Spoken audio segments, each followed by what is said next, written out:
قرآن مجید میں اللہ تعالیٰ کا ارشاد ہے وَمَن يَبْتَغِ غَيْرَ الْإِسْلَامِ دِينًا فَلَن يُقْبَلَ مِنْهُ، جو اسلام کے علاوہ کسی اور چیز کو دین بنائے گا ہرگز یہ قابل قبول نہیں ہے۔ یہ میں نے آیت اس لیے پڑھی ہے کہ کچھ دن پہلے ایک ہندو نے میرے بیان پہ تبصرہ کیا، کہیں ہم نے جنت پہ بیان کیا، گناہوں سے بچنے پر بیان کیا، آخرت کے پر بیان کیا، تو کسی ہندو نے، کیونکہ نام سے پتہ چل جاتا ہے نا کہ یہ مسلمان نہیں ہے، اور اس کے تبصرے سے بھی پتہ چل گیا، اس نے کہا کہ یہ مسلمان اسکالرز جو ہیں یہ اپنی عوام کو جنت جہنم فرشتے انہی چکروں میں الجھا کے رکھیں گے جس کی وجہ سے مسلمان ترقی نہیں کر سکتے، اور یہ دنیا کے بہت ساری لذتوں سے محروم ہے، انہی چکروں میں الجھا کے رکھیں گے یہ فرشتے، قبر کا عذاب، ٹھیک ہے، جنت اور کیا جہنم۔ آگے اس نے یہ کہا اچھا پھر جب ایسا کوئی پولنگ ہوتی ہے نا تو پھر آگے سے چھکے چوکے مارنے والے بھی بہت ہوتے ہیں، تو فوراً کچھ لوگوں نے رپلائی یہ کیا کہ تو جب مرے گا نا تو پتہ چلے گا۔ ہندو کو رپلائی یہ کیا کہ تو جب مرے گا، کوئی ہندو کا نام کسی کے ذہن میں ہے تاکہ میں جب تک کوئی کیریکٹر سامنے نہ آئے نا تو مزہ نہیں آتا، ہندو کا نام بتائیں، رمیش، کوئی ٹائٹ نام ہو جو ہندوؤں کا مزہ آتا ہو، جس کو ہے ابھی کوئی نٹور لال ٹائپ کا نا کوئی مزہ آ رہا ہو جس کو پڑھنے میں، امر لال مزہ نہیں آتا، نٹور لال بھی ہے نا، کوئی نٹور لال ہے، رنجیت سنگھ تو سکھوں کا ہوتا ہے نا، کوئی نریندر کر کے آ رہا ہو، مزہ آ رہا ہو اس میں نام لینے میں، نریندر مودی تو وہ ہے نا وزیر اعظم ہے، خیر کوئی نٹور لال صاحب تھے، کوئی بھی تھے، تو ہمارے غفار بھائی تھے جو بھی تھے، انہوں نے یہ کمنٹس کیے کہ تو جب مرے گا نٹور لال تو تجھے پتا چلے گا، مرے گا تو پتا چلے گا۔ اب ان کو یہ کمنٹس نہیں کرنے چاہیے تھے، یہ تو آپ نے دھمکی دے دی نا، تو اس نے پھر آگے سے جواب دیا بات تو صحیح کی، جب مرے گا تو پتا چل جائے گا تجھے، لیکن ہر صحیح بات کرنے کی ہر ایک کے ساتھ کرنے کی نہیں ہوتی، غیر مسلم کے ساتھ بات چیت میں اس طرح کی دھمکیاں دینا شروع کر دینا، اس کے ساتھ تہذیب سے دلائل سے بات کرنی چاہیے، اور اگر دلائل نہیں ہے تو چپ کر کے بیٹھے رہو، کیا ضرورت ہے اپنی پھینکنے کی رپلائی میں، تو مرے گا تو پتا چلے گا۔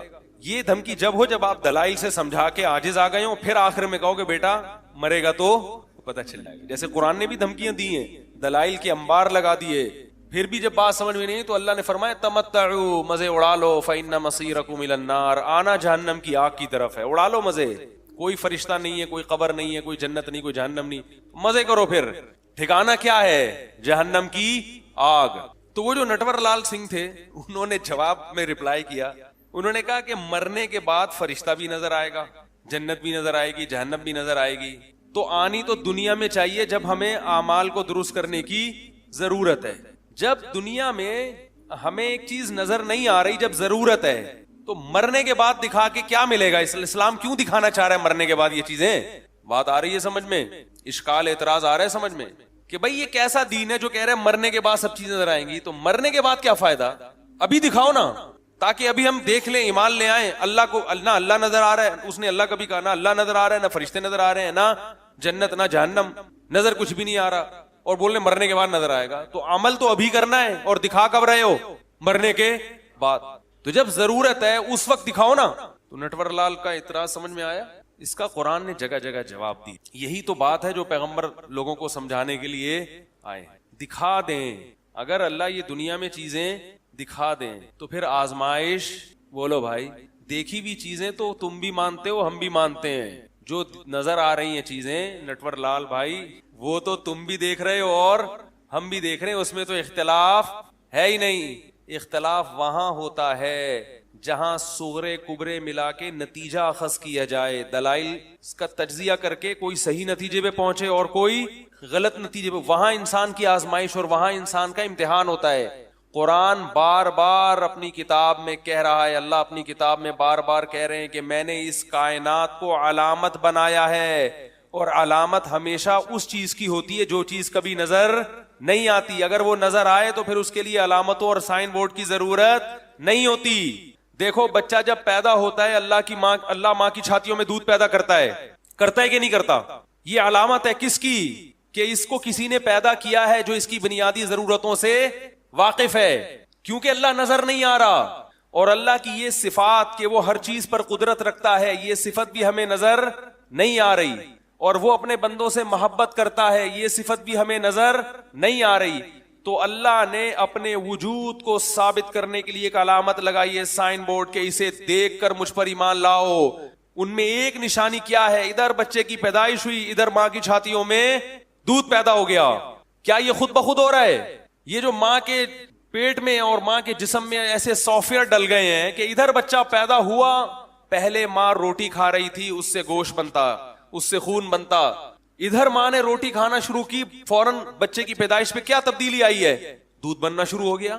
یہ خود بخود ہو رہا ہے. یہ سائن بورڈ ہے، علامت ہے جو آپ کو بار بار بتائے گا کہ اس بچے کو کوئی بنانے والا ہے. اور ایسے پروگرام جو ماں کے پیٹ میں داخل ماں میں انسٹال کر دیے، اس کا یہ کوئی پروگرامر ہے، یہ خود سے نہیں ہو رہا. آپ ایک کمپیوٹر میں ایف کا بٹن دباتے ہیں کی بورڈ پہ تو ایف لکھ کر آتا ہے ورڈ پیڈ پہ، آتا ہے کہ نہیں آتا؟ یہ خود بخود ہو رہا ہے. یہ کمپیوٹر کو اتنی سمجھ خود بخود پیدا ہو گئی. یقیناً اس میں کسی سائنسدان نے پروگرامنگ کی ہے، اس میں ونڈو کو انسٹال کیا گیا ہے، اس میں پورا سیٹ اپ لگایا گیا ہے. خدا کی قسم ایف کا بٹن دبانے سے سامنے ایف لکھ کر آ جائے، یہ اتنا پیچیدہ سسٹم نہیں ہے. بچے کی پیدائش ہوتے ہی روٹی سے دودھ بننا شروع ہو جائے، اللہ کی قسم یہ مشین کمپیوٹر سے کروڑا گنا زیادہ پیچیدہ ہے. تبھی آج تک بڑے بڑے ذہین سائنسدانوں نے کمپیوٹر تو ایجاد کر لیا، مگر ایسی مشین ایجاد نہیں کی اب تک کہ وہ بچہ پیدا کرے اور اس کی چھاتیوں میں دودھ پیدا ہو جائے فوراً. یہ عجیب بات ہے. کمپیوٹر کو دیکھ کر تو یقین کر لیتے ہیں اس کا بنانے والا کوئی بڑا ذہین سائنسدان ہے، اور بچے کی پیدائش کو دیکھ کے یقین نہیں کرتے کہ اس کا پیدا کرنے والا کوئی رب ہے، علی کل شیء قدیر ہے، جو ہر چیز پر قدرت رکھتا ہے اور وہ اپنے بندوں سے محبت بھی کرتا ہے اور اپنے بندوں کی ضرورتیں پوری بھی کرتا ہے. نشانیاں وہیں دکھائی جاتی ہیں جہاں اصل چیز. دیکھو آپ جب روڈ پہ سفر کرتے ہیں تو سائن بورڈ پہ لکھا ہوتا ہے خبردار آگے کھائی ہے، لکھا ہوتا ہے کہ نہیں لکھا ہوتا؟ کیوں لکھا ہوتا ہے؟ اس لیے کہ کھائی نظر، بھائی کھائی نظر آ رہی ہوتی؟ نہیں آ رہی ہوتی نظر. اگر نظر آ رہی ہوتی تو پھر سائن بورڈ کی ضرورت نہیں ہے. یہ کائنات اللہ نے اپنے انٹروڈکشن کے لیے پیدا کی ہے. اگر اللہ ہمیں نظر آ رہا ہوتا اور اللہ نے اپنے آپ کو دکھانا ہی ہوتا تو پھر اللہ کو انٹروڈیوس کرانے کی ضرورت نہیں تھی اپنے آپ کو، پھر اللہ کو ضرورت نہیں تھی. پھر ہندوؤں کو بھی اللہ نظر آ رہا ہوتا اور اللہ بھی نظر آ رہا ہوتا. جب اللہ نظر آئے گا تو جو آرڈر دے گا وہ تو بہت اچھی طرح ماننا پڑے گا. ایس ایچ او صاحب جب نظر آ رہے ہوتے ہیں اور وہ کوئی آرڈر دیتے ہیں تو اس آرڈر پر عمل ہونے کے لیے کسی مذہبی اسکالر کی تقریر سننے کی ضرورت نہیں ہوتی. کیا خیال ہے بھائی؟ تو یہ جو مذہبی اسکالرز کا مذاق اڑاتے ہیں نا بہت سے غیر مسلم، یہ اس لیے اڑاتے ہیں کہ یہ اللہ کی نشانیوں سے بھرپور فائدہ اٹھا رہے ہیں مگر اللہ کو ماننے کے لیے تیار نہیں ہے، ماننے کے لیے تیار نہیں ہے. ایک نشانی تھوڑی. تو سائن بورڈ پہ لکھا ہوتا ہے خبردار آگے کیا ہے؟ کھائی. اسپیڈ بریکر کا نشان ہوتا ہے اس لیے کہ آگے اسپیڈ بریکر نظر نہیں آتا. نشانی کیوں لگائی ہوتی ہے کہ جب نظر آئے گا تو پھر بریک کا ٹائم، بولو بھائی، جب نظر آئے گا تو بریک کا ٹائم. اسی وجہ سے تو نشانی لگائی جاتی ہے. اللہ نے اس کائنات میں اپنی وجود کے لیے اور اپنی قدرت کے لیے، اپنی نشانوں کے لیے کروڑ سائن بورڈ لگا دیے ہیں. یہ بتایا کہ ان تمام اس سائن بورڈ کو دیکھ کر اللہ پہ یقین نہیں آتا تو یہ والا سائن بورڈ دیکھ لو، سوکھے چارے سے ہم کیسے گائے کے تھنوں سے چکنا گاڑا دودھ نکالتے ہیں تمہارے لیے. یہ سائن بورڈ نظر نہیں آتا. سورج کو دیکھو زمین سے 9 لاکھ گنا بڑا، کروڑوں سال گزر چکے ہیں اور ایسی انرجی پھینک رہا ہے. کہتے ہیں 1 سیکنڈ میں سورج جو انرجی پھینکتا ہے وہ ہزاروں لاکھوں ایٹم بموں کی سے جو انرجی خارج ہوتی ہے نا اس سے زیادہ انرجی 1 سیکنڈ میں سورج خارج کر دیتا ہے.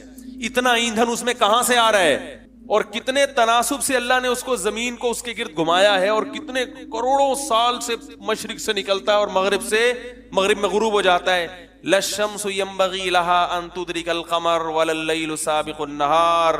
فرمایا نہ دن رات سے پہلے آتی ہے اور نہ سورج اور چاند آپس میں ٹکراتے ہیں. کل فی فلک یسبحون. ہر ایک اپنے دائرے میں تیرتا ہوا چلا جا رہا ہے. اتنے بڑے بڑے جسم کے ستارے اور سیارے پیدا کر دیے، لٹو کی طرح ان کو گھما دیا اس نے. یہ کیا ہے؟ اللہ کی کیا ہے؟ یہ نشانی ہے بھائی. اولم يروا الى الطير فوقهم صافات ويقبضن. فرمایا ان پرندوں کو نہیں دیکھتے کیسے اپنا بیلنس اور توازن قائم کر کے ہواؤں میں اڑ رہے ہیں.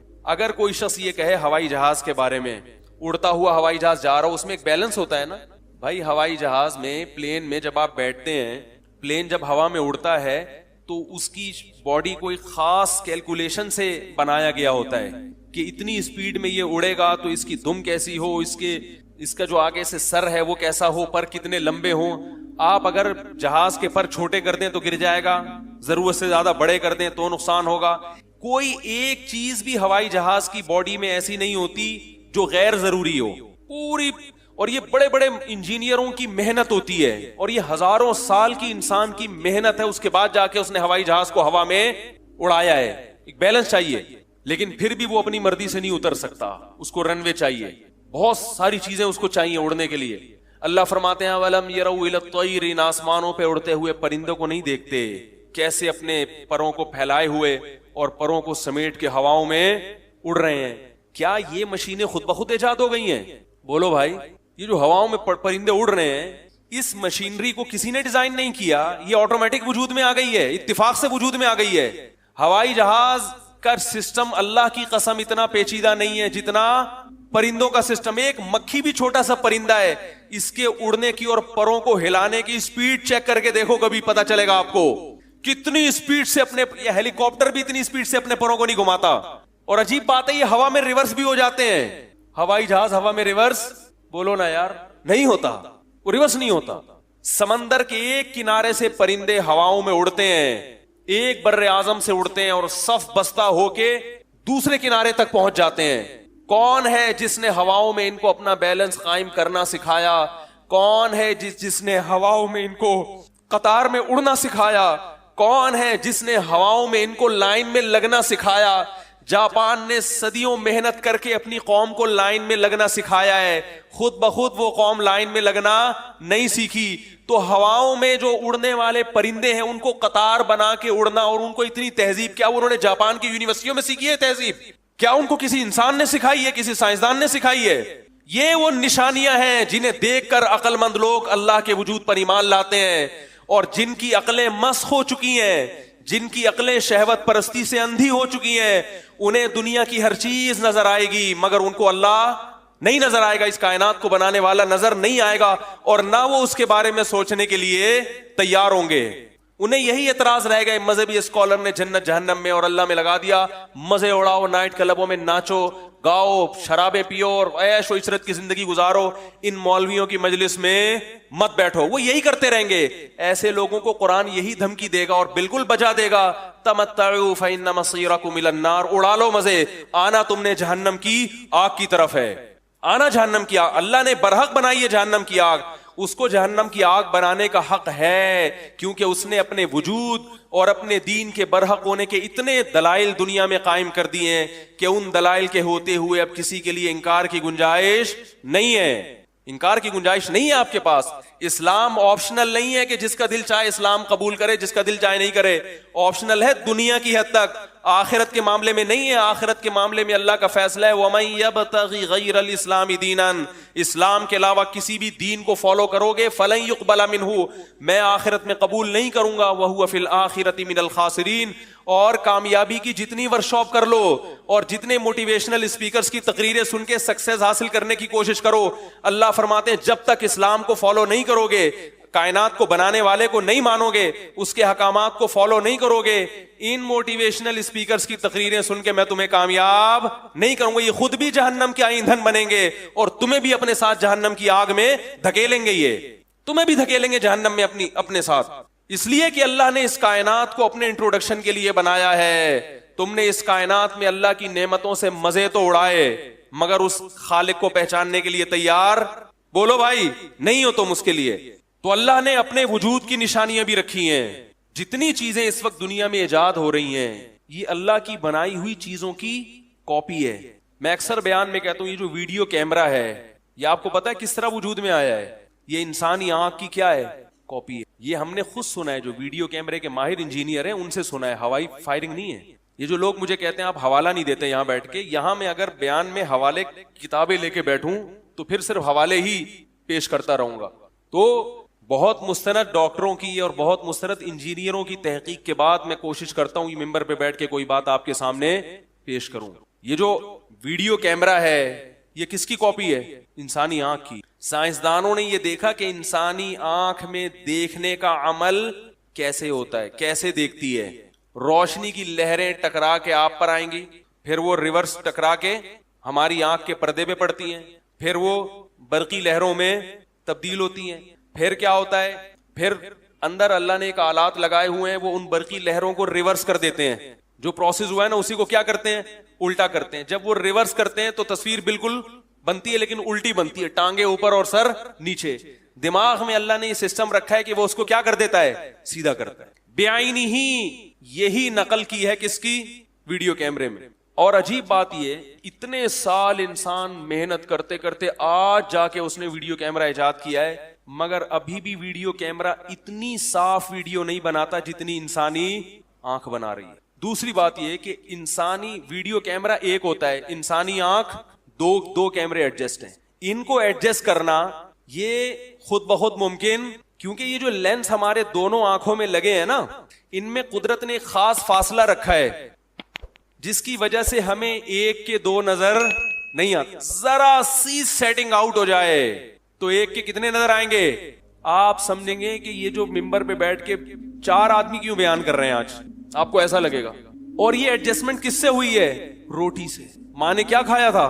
بولو بھائی, روٹی کھائی تھی. روٹی سے آنکھیں بھی بنی اور اپنی اپنی جگہ پہ اگنا بھی شروع ہو گئی.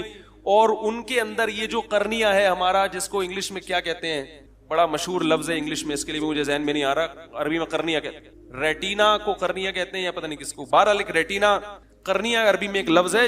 بہت ہی یہ جو ہماری آنکھ کا کالا نقطہ ہوتا ہے نا, اس ذرا سا آپ کو پتا ہے کہ اس کی سیٹنگ تھوڑی سی بھی آؤٹ ہو جائے تو چشمہ لگتا ہے. وہ چشمہ کیا کرتا ہے کہ جو لہریں آڑی ترچھی آ رہی تھی ان کو سیدھا کر دیتا ہے. تو وہ چشمے کا جو ایک گلاس ہے جو بہت ہی سادہ ہوتا ہے, کیا وہ خود بخود بن سکتا ہے؟ بولو نا بھائی. کیا وہ ڈاروین کے نظریے کے مطابق ارتقائی مراحل طے کرتے کرتے خود آج تک ارب کروڑوں سال میں ایک گلاس بھی ایسا وجود میں آیا؟ ایک گلاس بھی, ایک شیشہ بھی ایسا وجود میں آیا؟ وہ جو آپ کی آنکھوں کی لہروں کو ایڈجسٹ کرنے کے لیے لگایا جاتا ہے وہ خود سے نہیں بن سکتا. تو وہ جہاں سے لہریں بن رہی ہیں اور جو تصویر بنانے والا کیمرہ, وہ خود سے کیسے وجود میں آ سکتا ہے بھائی؟ جس کیمرے کو دیکھ کر ویڈیو کیمرہ کاپی کیا گیا ہے تو یہ فرسٹ کاپی بنانا خود سے ممکن نہیں ہے, بننا خود سے ممکن نہیں ہے. تو جس کی نقل ماری ہے میرے بھائی, وہ خود سے کیسے بن گیا؟ آپ نے دیکھا جاپان ایک موبائل پھینکتا ہے مارکیٹ میں, فوراً چائنا اس کی فرسٹ کاپی بنا لیتا ہے. کبھی ایسا ہوا کہ آپ نے کہا یہ فرسٹ کاپی خود بنی ہے بھائی؟ فرسٹ کاپی بھی کسی نے, اور فرسٹ کاپی بنانا بھی کسی ماہر کا کام ہے. یہ بلکہ ایک نفس کاپی بنانا ہی کسی ماہر کا کام ہے, چاہے ٹیڑھی میڑھی کاپی کیوں نہ ہو. تو میرے بھائی جب کاپی کرنے والا جو کاپی کر رہا ہے وہ خود سے نہیں کر سکتا, جو جس اصل کیمرے سے نقل کر کے بنایا ہے, اس کو کاپی کیا ہے, وہ اصل اوریجنل کیسے خود بخود بن گیا؟ وہ بھی تو کسی نے بنایا ہے. تو ایک نشانی نہیں ہے, ارب ہا ارب, کروڑ ہا کروڑ نشانیاں ہیں اس کائنات میں جو بتا رہی ہیں کہ اس کائنات کو بنانے والا کوئی ہے. اور اس کی بھی علامت ہے کہ اس نے بیکار نہیں بنایا. اگر ہم جنت جہنم کو نکال دیں تو میرے بھائی پھر اس کا مطلب ہے کہ اس نے ہمیں بنا کے چھوڑ دیا, جو مرضی چاہے. بولو بھائی, جو مرضی. میں پوچھوں گا نہیں تم سے.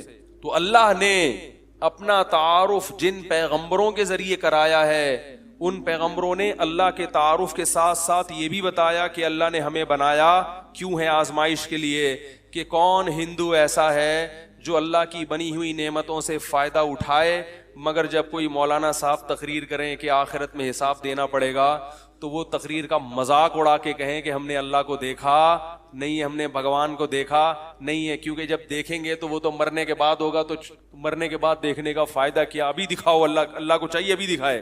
تو اللہ ایسے لوگوں کو پھر آخرت میں بخشے گا نہیں. اللہ کہے گا اتنی نشانیاں میں نے رکھی تھیں, تجھے یقین نہیں آیا. اگر اللہ اپنے آپ کو دکھا دے تو ایس ایچ او صاحب جب اپنی زیارت کرا دیتے ہیں تو اچھے اچھوں کی سمجھ میں آ جاتا ہے, تو جب اللہ زیارت کرائے گا تو پھر کیوں سمجھ میں نہیں آئے گا؟ کیوں بھائی؟ پھر یہ تقریروں کی ضرورت نہیں رہے گی, پھر قرآن کے, اللہ کے کلام کے اور پیغمبروں کی ضرورت نہیں رہے گی, پھر آزمائش ہی نہیں رہے گی. مزہ تو اسی وقت ہے جب آزمائش ہو. ایک طرف دنیا کی خواہشات آپ کو اپنی طرف کھینچ رہی ہوں, دوسری طرف اللہ کے حکام آپ کو اپنی طرف کھینچ رہے ہوں. آپ غیب پر ایمان لا کے اللہ کے دلائل اور نشانیوں کو دیکھ کر اللہ پر ایمان لاؤ اور پھر اللہ کی باتوں کو فالو کرنا شروع کرو. ایسی صورت میں پھر اللہ جنت نہیں دے تو پھر اور کیا دے میرے بھائی؟ تو آپ بتاؤ کہ پھر آخرت میں, دنیا میں تو انعام نہیں ملتا, دنیا میں تو بہت سے اچھے ناکام ہو جاتے ہیں اور بہت سے خراب کامیاب ہو جاتے ہیں. دنیا کا معاملہ تو بھیڑ چال ہے. اگر جنت جہنم نہیں ہے تو پھر سوال یہ پیدا ہوتا ہے کہ پھر اللہ اپنے اپنے فالوورز کو, اپنی عبادت کرنے والوں کو, اپنے لیے قربانیاں دینے والے کو نوازتا کب ہے؟ وہ کب ان کو نوازتا ہے؟ آپ کہتے ہیں دنیا میں نوازتا ہے. بھائی دنیا میں تو زیادہ تر نیک لوگ جو ہے, وہ جو اچھے لوگ ہیں وہ اکثر پیچھے رہ جاتے ہیں اور کرپٹ لوگ آگے نکل جاتے. دنیا کی لگام زیادہ تر کرپٹ لوگوں کے ہاتھ میں آج بھی, جنہوں نے غریب کو غریب تر بنا دیا اور امیر کو امیر تر بنا دیا. دنیا کی لگام دنیا. اچھا, ہندو نے یہ بھی اعتراض کیا کہ اگر مسلمان برحق ہیں تو اتنا پیچھے کیوں ہیں, ترقی میں اتنا, بولو بھائی پیچھے کیوں ہیں؟ یہ ایسا ہی ہے جیسے میں ان سے ہندوؤں سے ایک سوال پوچھوں کہ اگر یہ جو کیا نام ہے نریندر مودی, ابے نہیں وہ جو ابھی وزیر اعظم بنے, نریندر مودی صاحب جو ہیں, اگر وہ اچھے آدمی ہیں, اچھے آدمی نہیں ہیں تو وزیر اعظم کیوں بن گئے؟ انڈیا میں میجورٹی جو پڑھے لکھے لوگ ہیں وہ نریندر مودی کو اچھا, کیونکہ مسلمانوں پہ بے پناہ ظلم کیا اس نے, بہت زیادہ ظلم. سمجھدار لوگ نہیں پسند کرتے, متعصب ہندو تو پسند کریں گے, جو ہندوؤں میں ایجوکیٹڈ ہیں وہ پسند نہیں کرتے. لیکن یہ وزیر اعظم کیوں بن گئے؟ بھائی ظلم ہی کی بیس پہ, کیونکہ متعصب ہندوؤں کو اپنا قائل کرنے کے لیے مسلمانوں پہ کیا کیا ہے؟ ظلم کیا ہے. اس سے متعصب ہندو سمجھ رہے کہ یہ مذہبی آدمی ہے, لہذا. تو دنیا میں جیسے وزیر اعظم بننا کامیابی ہے, اسی طرح دنیا میں سائنس اور ٹیکنالوجی میں آگے بڑھنا بھی کامیابی سمجھا جاتا ہے. تو یہ ضروری نہیں ہے کہ جو سیدھے راستے پر ہو وہی سائنسدان بھی بنے گا, یہ ضروری نہیں ہے. کبھی اچھے لوگ بن جاتے ہیں اور کبھی برے لوگ بن جاتے ہیں. اور دوسری بات یہ کہ اچھائی اور برائی کا کرائیٹیریا وہ نہیں ہے جو ہم اور آپ کہتے ہیں. اچھائی اور برائی کا کرائیٹیریا وہ ہے جو اللہ نے متعین کیا. اللہ کہتے ہیں سب سے پہلے مجھے ماننا پڑے گا, اس کے بعد اچھا برا, وہ اس کے بعد کوئی اچھا ہوگا, کوئی اس کے بعد برا ہوگا. مسلمان ترقی میں پیچھے کیوں ہیں؟ اس لیے کہ مسلمانوں کو ترقی میں پیچھے رکھا گیا ہے. یقین نہیں آئے تو آپ اپنے جو بیوروکریسی میں لوگ ہیں ان سے جا کے پوچھو. جب مسلمانوں کی دنیا میں حکومت تھی اس وقت مسلمانوں کے حالات, ہندوستان میں مسلمان نے 1000 سال حکومت کی ہے, اس وقت ہندوستان کے حالات دیکھو اور معاشی ترقی دیکھو اور آج کمپیئر کر کے دیکھو. انگریز کی کتابیں گواہی دیں گی کہ جب مسلمانوں نے ہندوستان میں حکومت کی ہے اس وقت ہندو بھی ترقی میں تھا اور سکھ بھی ترقی میں تھے اور مسلمان بھی ترقی میں تھے اور پورا ہندوستان ترقی میں تھا. جب انگریز بر صغیر میں آیا تو بر صغیر کی واٹ لگنا شروع ہوئی ہے, اور انگریزوں کی چمنیاں جو گرم ہوئی ہے نا کارخانوں کی, وہ ہندوستان پہ غاصبانہ قبضے کی وجہ سے برطانیہ نے ترقی کی ہے. برطانیہ دھوکہ دے کے اگر ہندوستان پہ قبضہ نہ کرتا تو آج برطانیہ نہیں ہوتا. جب سارے وسائل آپ کے پاس ہوں تو پھر ایجوکیشن بھی آپ کے پاس ہوگی اور ترقی بھی, کیونکہ دولت کی وجہ سے ہر چیز کو خریدا جاتا ہے. آپ کے ملک میں جتنے اچھے سائنٹسٹ پیدا ہوں گے خریدیں گے کون؟ گورے خریدیں, کیونکہ آپ اتنی تنخواہیں دے نہیں سکتے, وسائل ہی نہیں ہیں آپ کے. میں نے کسی ماہر معیشت نے مجھے بتایا, خود میں نے سنا کہ بلوچستان میں جو کوئلے کی کانیں ہیں ان کی کھدائی پر اور یہاں سے کوئلہ نکالنے پر بین الاقوامی پابندی لگی ہوئی ہے. کیوں لگی ہوئی ہے؟ کہ انوائرمنٹ جو ہے وہ ماحول آلودہ ہوگا, حالانکہ دنیا کے بہت سارے ملکوں میں کوئلہ جلا کے انرجی حاصل کی جا رہی ہے. تو آپ کو ترقی کرنے دیا نہیں جاتا. تو میرے بھائی یہ تو دنیا, تبھی تو اللہ کہتے ہیں اصل آخرت ہے. تو یہ جو ہندو اشکال کرتے ہیں نا, اگر اسلام برحق مذہب ہے, مسلمان سیدھے راستے پر ہیں, تو اتنا پیچھے کیوں ہیں؟ تو میرے بھائی اسی لیے پیچھے ہیں کہ جیسے ہندوستان میں بہت سی سیاسی تحریکیں اچھی ہیں مگر پیچھے ہیں. بہت سے لوگ ایجوکیشن بھی ہے ان کے پاس, ان کو اونچے عہدوں پہ ہونا چاہیے تھا مگر اونچے عہدوں پہ نہیں ہے. کیا آپ کے ملک میں ایسا ہے کہ ہر ایجوکیٹڈ اور ہر کوالیفائڈ آدمی آگے پہنچ جاتا ہو؟ رشوت دے کے لوگ آگے نہیں پہنچتے. جیسے انڈیا میں لوگ رشوت دے کے بہت سے لوگ ایجوکیٹڈ ہیں وہ پیچھے ہیں اور نااہل آگے ہے, ایسے ہی پوری دنیا میں بھی ایسے ہی سیٹ اپ چل رہا ہے. دنیا کو آپ دودھ کا دھلا ہوا مت سمجھیں کہ یہ بڑے نیک ہیں, ساری دنیا بڑی اچھی چل رہی ہے. جو بھی آپ کو یاد ہوگا اقوام متحدہ میں کئی سال پرانی بات ہے, 10-20 سال, ایوارڈ ملا امن کا ایک ایسے شخص کو جس نے دنیا میں سب سے زیادہ بدامنی پھیلائی. تو ایوارڈ امن کمیٹی کا نام سنا ہے؟ کہیں سے بھی امن جھلکتا تھا؟ عجیب ہے یا نہیں؟ تو میرے بھائی یہ دنیا ہے, کچھ بھی لیبل لگا کے کسی کو برے کو صحیح کر دو اور صحیح کو برا کر دو. اس لیے اللہ نے کہا اصل عدالت کس کی ہے؟ آخرت کی. تو اگر جنت جہنم کو میرے بھائی نکال دو گے اپنی زندگی سے تو اس کا مطلب یہ دنیا بھیڑ چال ہے, جس کی لاٹھی اس کی بھینس, پھر یہاں کوئی پوچھنے والا نہیں ہے. تو اس لیے اللہ نے بتایا کہ تمتعو, مزے اڑا لو, ظلم کر لو انسانوں پہ, لوگوں کی دولت نچوڑ لو اور والدین کو اولڈ ہاؤس میں جمع کرا دو, رشتہ داری توڑ دو, شوہر بیوی کا حق ادا نہ کرے, بیوی شوہر کا حق ادا نہ کرے, اولاد باپ کو چھوڑ دے, باپ اولاد کو چھوڑ دے, کر لو یہ سارے کام. پیٹ میں مائیں بچے نہیں ضائع کر رہی ہیں آج کل, انڈیا میں تو یہ مسلمانوں سے زیادہ ہوتا ہے. تو کیا وہ بچہ جس کو ماں نے گرا دیا کوئی کیس ہے اس کے خلاف عدالت میں ہوتا ہو؟ بتاؤ میرے بھائی. یہ صرف اسلام ہے جو بتاتا ہے وَإِذَا الْمَوْءُودَةُ سُئِلَتْ بِأَيِّ ذَنبٍ قُتِلَتْ. ماں جب اپنے پیٹ میں جو بچے کو ضائع کرے گی, اللہ فرماتے ہیں قیامت کے دن اس بچے کو زندگی دے کے عدالت کے کٹہرے میں کھڑا کروں گا اور پوچھوں گا بتا تجھے کس جرم میں قتل کیا گیا, بتا. تیرا کوئی کیس کرنے والا نہیں تھا, میں ہوں جو تیرے خلاف عدالت میں کیس خود دائر کروں گا میں. دنیا صرف ان لوگوں کو جانتی ہے جو زیادہ مشہور ہوتے ہیں. کیا کیا کہاں کہاں ظلم ہو رہا ہے یہ لوگ نہیں جانتے. ایک انگریز کی بات بتا کے اپنا بیان ختم کرتا ہوں. جب گوروں کے, میں کسی ملک کا نام نہیں لیتا جان کر, جب گوروں کے ہاں یہ قانون بنا کہ ماں اپنے پیٹ میں بچے کو ضائع کر سکتی ہے, تو اس قانون پہ ان کے ہاں بہت ڈیبیٹ ہوئی, بحث ہوئی کہ بھائی کیوں ضائع کر سکتی ہے.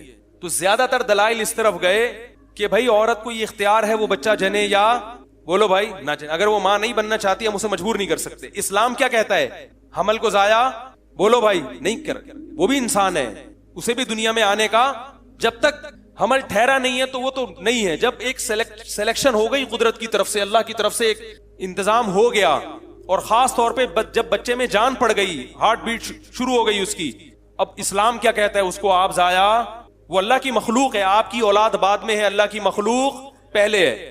تو گوروں کے ہاں جب یہ قانون بن رہا تھا تو یہ اشکال ہوا کہ جب ایک عورت نہیں ماں بننا چاہتی, زبردستی ہم اس کو مجبور نہیں کر سکتے, لہذا قانون کیا ہے گرا سکتی. اس پہ کسی گورے ہی نے اعتراض کیا اور باقاعدہ اس کو نیٹ پہ شائع کیا. اس نے کہا کہ ماں کی رسپیکٹ کا تو خیال کیا جا رہا ہے, اس کی آزادی کا تو خیال کیا جا رہا ہے, اس بچے سے نہیں پوچھا جا رہا کہ تو پیدا ہونا چاہتا بھی ہے یا مرنا چاہتا ہے. یہ انسانوں کے بنے ہوئے قانون ہیں. اس نے کہا کہ یہ انصاف پر مبنی جب ہوتا جب بچہ پیدا ہوتا, بالغ ہوتا, پھر اس سے پوچھتے کہ بتا تو دنیا میں آنا چاہتا تھا یا نہیں آنا چاہتا. نہیں آنا چاہتا تو گولی مار دیتے ہیں, اگر آنا چاہتا تو ٹھیک ہے. اس عورت کا تو خیال کیا جا رہا ہے مگر اس بچے کا خیال نہیں کیا جا رہا. یہاں تک گورے کے کمنٹس ختم ہوئے, اب میرے کمنٹ شروع ہو رہے ہیں. کیوں ایسا کیا انگریزوں نے؟ اس لیے کہ عدالت میں عورت تو آواز اٹھانے والی ہے اس قانون کے خلاف, اس لیے گوروں نے یہ تو دیکھا کہ ہم اگر عورتوں کو حمل گرانے کی اجازت نہیں دیں گی عورت عدالت جائے گی, مگر جو ماں کے پیٹ میں بچہ ہے وہ چونکہ نہ احتجاج کر سکتا ہے نہ عدالت کا دروازہ کھٹکھٹا سکتا ہے, لہذا قانون بناتے ہوئے اس بچے کی رعایت نہیں کی جا رہی. یہی فرق ہے اسلام میں اور انسانوں کے بنائے ہوئے قوانین میں. اسلام کے قوانین اللہ کے بنائے ہوئے ہیں, اللہ کہتا ہے اجازت نہیں ہے. جیسے یہ عورت میری مخلوق, اس کے پیٹ میں پیدا ہونے والا بچہ بھی میری مخلوق. اس عورت نے اس پیٹ میں اس بچے کو نہیں بنایا, عورت کا پیٹ ہے, بنانے والا کون ہے؟ میں ہوں جو اس بچے کی تخلیق کر رہا ہوں. جیسے میں نے اس کی ماں کو کسی عورت کے پیٹ میں بنایا تھا, مجھے یہ حق ہے کہ اس کے پیٹ میں بھی میں کسی مخلوق کو بنا سکتا ہوں. جیسے اس کی ماں اس عورت کو اگر ضائع کر دیتی بچپن میں یہ ظلم ہوتا, اسی طرح یہ عورت اپنے پیٹ سے پیدا ہونے والے بچے کو ضائع کرے گی تو یہ بھی کیا ہوگا؟ ظلم ہوگا, اور اس ظلم کا قیامت میں حساب دینا پڑے گا. تو اگر آپ قیامت کے قائل نہیں ہیں, جنت جہنم کے قائل نہیں ہیں, پھر میرے بھائی اللہ پہ بہت بڑا اعتراض ہے کہ اللہ تو نے کائنات کو بنا دیا. انڈیا میں کروڑوں بیٹیاں پیدا ہونے سے پہلے ماں کے پیٹ میں ماری جاتی ہیں کہ ان کو جہیز کہاں سے دیں گے ہم. کروڑوں بیٹیاں, یہ انہی کے اخباروں کی رپورٹ ہے. کروڑوں لڑکیاں ماری جا چکی ہیں ماں کے پیٹ میں, تبھی انڈیا میں عورتوں کی نسل کم ہو رہی ہے اور مردوں کا ریشو بہت تیزی سے بڑھ رہا ہے. چائنا میں بھی ایسا ہو رہا ہے, انڈیا میں بھی. کوئی عدالت میں آواز اٹھانے والا نہیں ہے. حکومت قانون بناتی بھی ہے تو کوئی پوچھنے والا نہیں ہے, اور جو حکومت قانون بنا رہی ہے وہ خود اپنی بیویوں کو کہہ رہا ہے, جو حاکم ہے نا وہ کہہ رہا ہوتا ہے کہ جا کے گرا دے, کہ میں کہاں سے جہیز دوں گا, میں کہاں سے اس کی تربیت کروں گا. تو میرے بھائی اس لیے اسلام کے علاوہ اللہ کو کوئی مذہب قابل قبول نہیں ہے, کیونکہ اسلام کے علاوہ کسی کے پاس گائیڈنس ہی نہیں ہے. تو یہ آپشنل نہیں ہے. جتنے بھی غیر مسلم ہیں ان پر لازم ہے کہ وہ یہ تحقیق کریں اور عصبیت اور تعصب کی چادر اور حسد کی چادر اتار دیں. اگر مسلمان میں کوئی خرابی ہے تو خدا کی قسم وہ مسلمان میں ہے, وہ اسلام میں وہ نہیں ہے. اسلام میں وہ خرابی.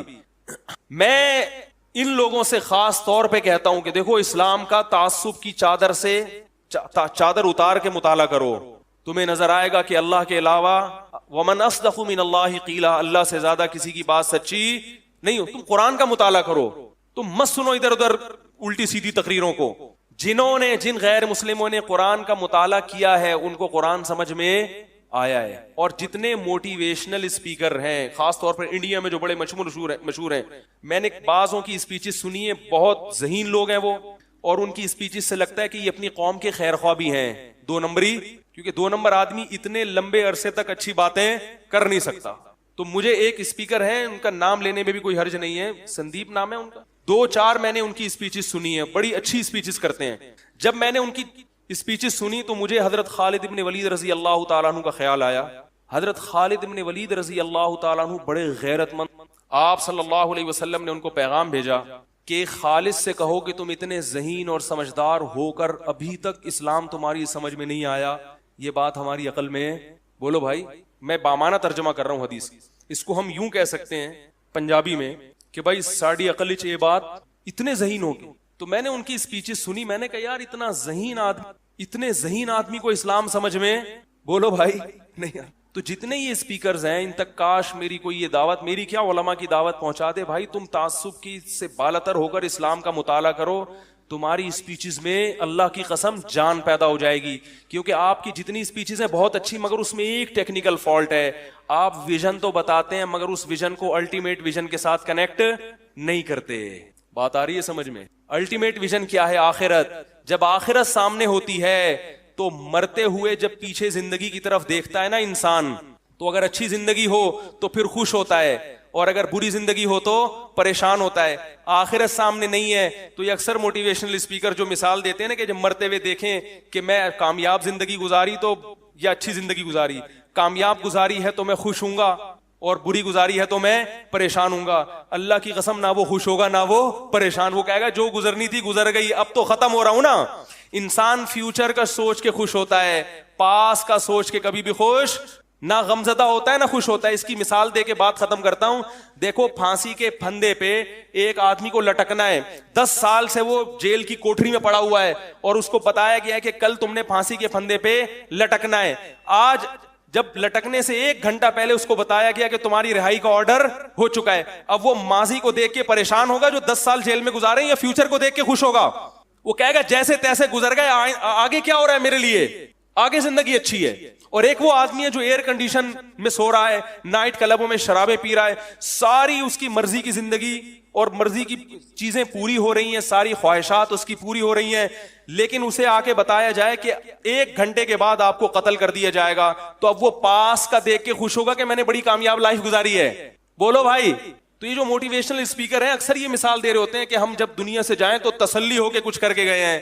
میرے بھائی نہیں تسلی ہوگی, کیونکہ اس کو پتا ہے کہ کر کے گئے ہوں یا نہیں کر کے, اب کیا ہو رہا ہے, اب سب کچھ کیا ہو رہا ہے, فنا ہو رہا ہے. تو آخرت جب سامنے ہوگی کہ میں نے زندگی اچھی گزاری ہے, اب آخرت کیا ہے میری, اب میں اللہ کے ہاں سرخرو ہو سکوں گا, اللہ مجھ سے راضی ہوگا, جب اللہ سے ملاقات ہوگی وہ خوش ہوگا تو نے اچھی زندگی گزاری ہے.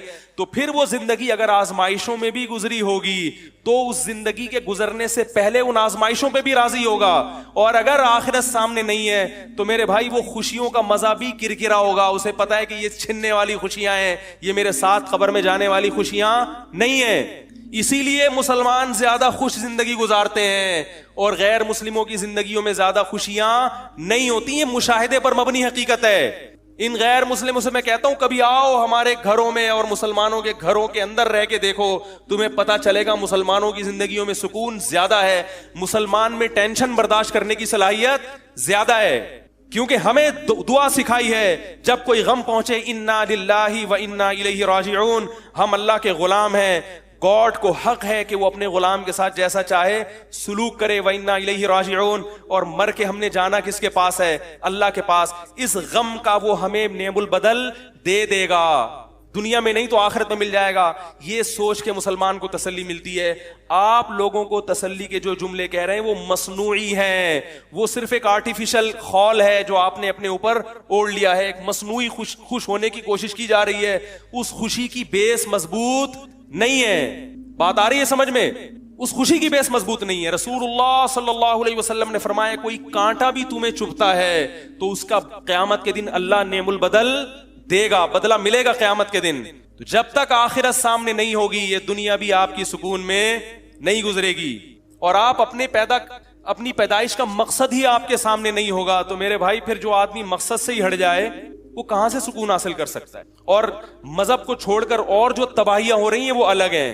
وہ تباہیاں کی تو ایک دیکھو نا, انڈیا کی عدالت نے کیا کیا ہے, شادی شدہ عورت کے لیے زنا کو الاؤ کر دیا, گے میرج کو الاؤ کر دیا, یہ معاشرہ تباہی کی طرف نہیں جائے گا. کیوں؟ انہوں نے اپنے لحاظ سے صحیح کیا ہے, اس لیے کہ ان کے پاس کوئی لا اور قانون ہے ہی نہیں, وہ گاڈ کو مانتا ہی نہیں ہے. اسلام ہے جو خدا کا تصور حقیقی معنوں میں پیش کرتا ہے, اور صرف لفظ نہیں کہ بس گاڈ کا لفظ سے متعارف کروا دیا, اس کا انٹروڈکشن بھی کرواتا ہے. اللہ کن چیزوں سے خوش ہوتا ہے وہ بھی قرآن نے بتایا, کن چیزوں سے ناراض ہوتا ہے وہ بھی قرآن نے بتایا, سیدھا راستہ کیا ہے وہ بھی بتایا, غلط راستہ کیا ہے وہ بھی بتایا, سیدھے راستے کے صحیح ہونے کے دلائل بھی دیے اور غلط کے غلط ہونے کے دلائل بھی دیے. قرآن کے علاوہ کوئی کتاب ہے ہی نہیں. جب ہے ہی نہیں تو اس کو قرآن کے مقابلے میں لا کے اس کو کمپیئر کرنے کی ٹینشن سے ہی اللہ نے ہماری جان بچا لی.